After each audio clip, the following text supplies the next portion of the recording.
Gabe, what you doing? Taking off the hood. Yep, taking off the hood so he can start pulling the motor.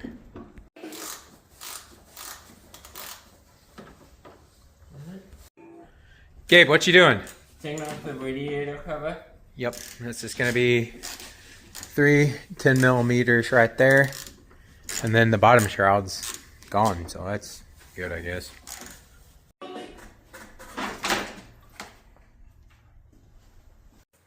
Alright, so Gabe's been busy.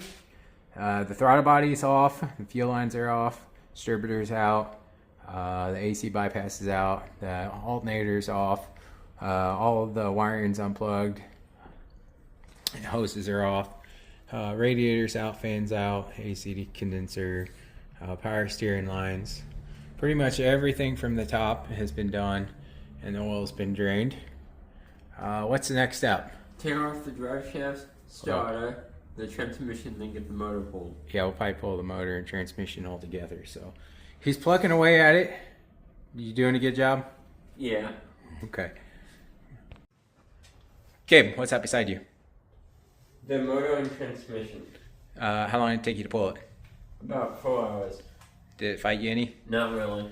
Yeah, and it's really close to that door, so I was figuring he was gonna have fun trying to get that out, but it came right out. Let's see. He drained the oil and obviously the coolant because we removed the radiator, but I had him take the cross member out and tilt the transmission down as much as possible to drain out as much fluid that way. And it didn't leak any fluid because we had an extra 4L60 spline that we shoved in there.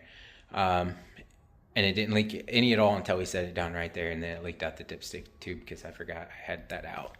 But now is the fun part of degreasing and power washing everything. If anybody needs a good 4L60 out of a 94 S10, they'd put a new transmission in it from the junkyard, and then the motor let go. So whatever.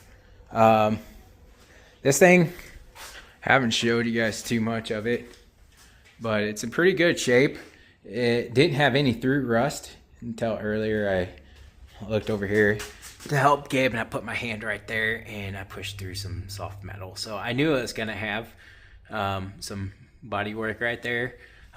When I bought it, I asked the guy if it had any rust and he said no. And then when I showed up, you could see it starting to bubble right there. But there was no holes, and I knew that it was gonna need that, but I just helped that process a little bit.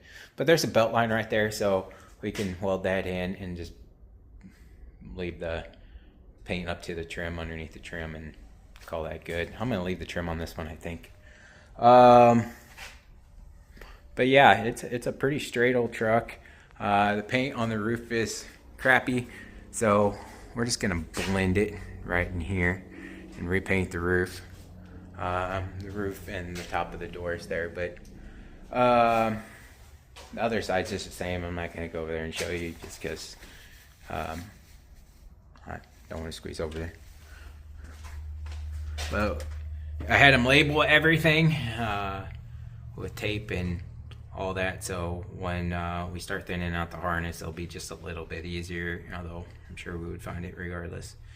But this thing leaked a lot of oil, so we're gonna have to degrease a lot.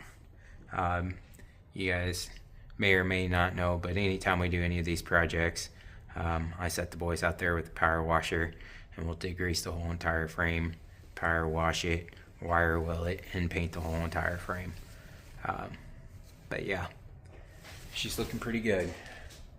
I'll show you the inside of the truck, I guess. That's all the parts he removed. Door pins on this truck felt pretty good. The interior's actually pretty nice. Actually really nice, except for the seat right here. They all do this. So I'm gonna try to find a seat that matches, that's in really good shape.